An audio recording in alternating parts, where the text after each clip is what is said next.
সুদানে বিমান বাহিনী কলম্বিয়ান ভাড়াটে সৈন্য বহনকারী সংযুক্ত আরব আমিরাতের একটি বিমান ধ্বংস করেছে।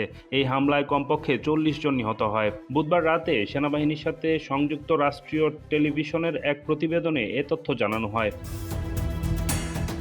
আল জাজিরার প্রতিবেদনে বলা হয়েছে, সুদানে বিমান বাহিনীর কলম্বিয়ান ভাড়াটে সৈন্য বহনকারী সংযুক্ত আরব আমিরাতের একটি বিমান ধ্বংস করেছে। এটি তখন আধাসামরিক বাহিনী র্যাপিড সাপোর্ট ফোর্সেস নিয়ন্ত্রিত দারফুরের একটি বিমানবন্দরে অবতরণ করছিল। ২০২৩ সালের এপ্রিল থেকে আরএসএফের সাথে যুদ্ধরত সুদানি সেনাবাহিনী বিমানবন্দরটিতে বারবার হামলা চালিয়ে আসছে।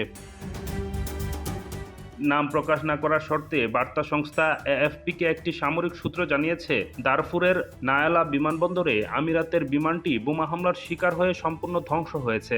তবে আরএসএফের পক্ষ থেকে তাৎক্ষণিক কোনো মন্তব্য করা হয়নি।